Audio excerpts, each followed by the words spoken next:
Matt Delvecchio here, specializing in home care, elder care planning, and the senior living industry. Thank you for tuning in. Hope you're enjoying your Sunday with us. Take a look at the light outside. It's going to be a little different exactly 1 week from today as our clocks fall back by an hour next Saturday night. Sunset around 4:45 p.m. next week. Yeesh. Well, conversely, for the early risers, probably a good thing. I know I enjoy a little more sunlight in the morning, walking the dog at around 6:30. In fact, that's when the sunrise will be next week, 6:30 instead of 7:30. All right. You know, a November 2023 survey of just over 700 Canadian professionals found that 42% of respondents, pardon me, you've got the wrong stats here, because you just heard the Bare Naked Ladies singing Allergies. And as of 2021, you know, we've all heard it, we've seen it, whether it's your friends, family members. Now it's about 6% of young children and 3 to 4% of adults in westernized countries like Canada have food allergies. And with these numbers on the rise, keeping kitchens at home and in restaurants free of allergens is becoming more and more important. Well, joining me today to speak about this is Dr. Sylvain Charlebois, Senior Director, Agri-Food Analytics Lab at Dalhousie University in Halifax, and also known as the Food Professor. Sylvain, welcome to Life Unrehearsed. Hey, good afternoon. Well, we finally got you, and you know, your first time on Life Unrehearsed. I know you've been on CJD many, many times, and thank you for taking some time on a Sunday here from your home in Halifax, I believe. Is that correct?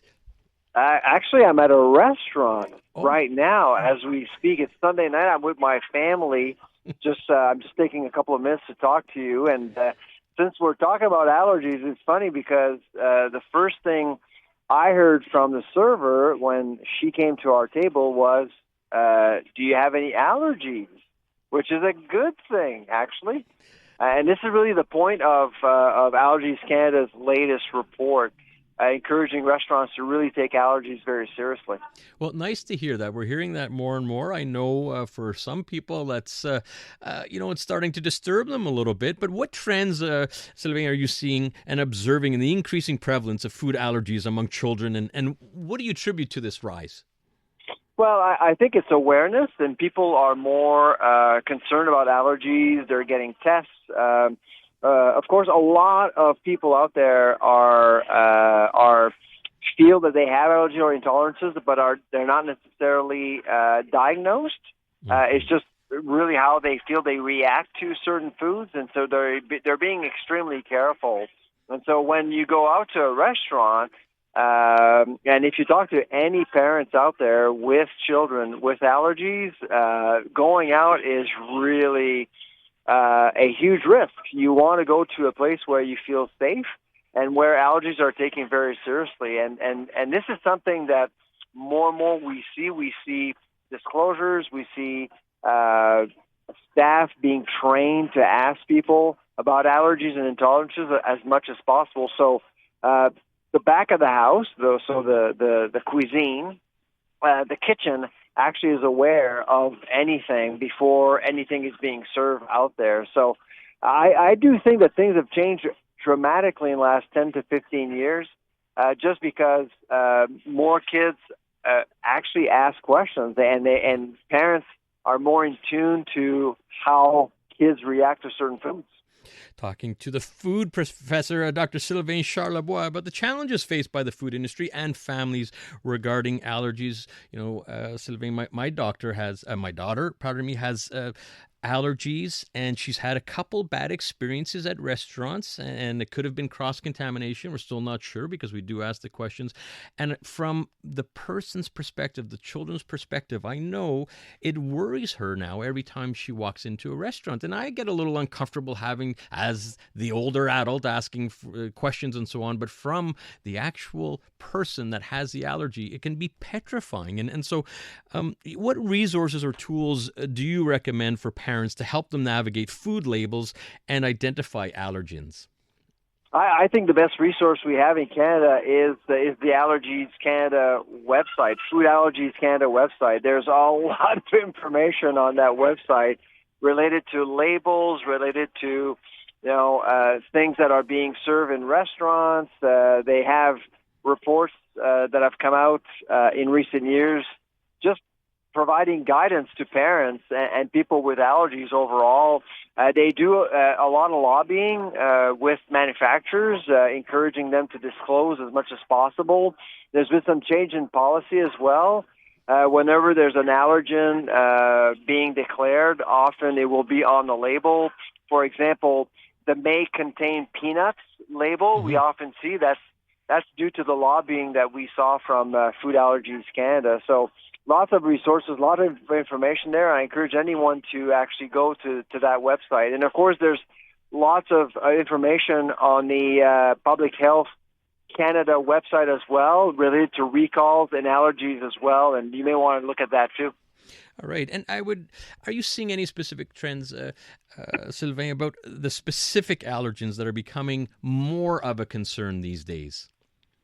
I think, nuts are a big one. Of course, lactose is the next one that I think a lot of people are aware, are looking into. Those are probably the biggest ones.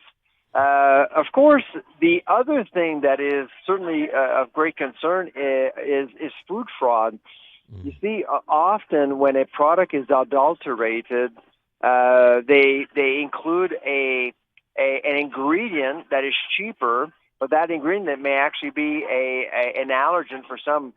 Olive oil is a good example with canola, for example. So they would dilute olive oil with some canola oil, and some people are actually allergic to that oil. So you want to be extremely careful in terms of brands you trust, sources, and ask questions at retail as much as possible, just to make sure you don't buy an adulterated product.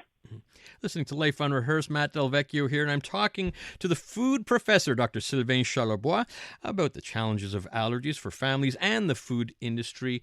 Sylvain, we talked about cross-contamination and, families, and I've experienced it firsthand. I mentioned that with my daughter, where they're saying, oh, no, it doesn't have, in her case, it's tree nuts and shellfish, but there is some cross-contamination that could happen. So how can cross-contamination be effectively managed both at home, in our home kitchens, and also in the restaurant environments?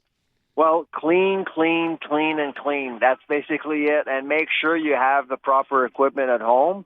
And, of course, with restaurants, you want to make sure that you know that the staff is actually properly trained. But at home, it's so easy to make a mistake, but often enough people just cut corners, and they'll perhaps clean very, very casually a knife or board. You want to do a thorough job there. And if you do not want to take a chance, just make sure you have a couple of boards and a couple of knives just to make sure you don't cross-contaminate. And if you have guests over, make sure you are aware if anybody has any allergies.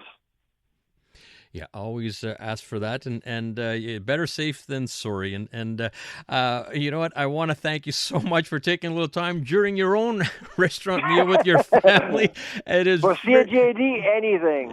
Well, really appreciated. Great words of advice as usual. You have a tremendous podcast, and I want to thank you, Sylvain, for coming on the show. Take care. Bye-bye. All right. That's food professor Dr. Sylvain Charlebois, Senior Director, Agri-Food Analytics Lab at Dalhousie University.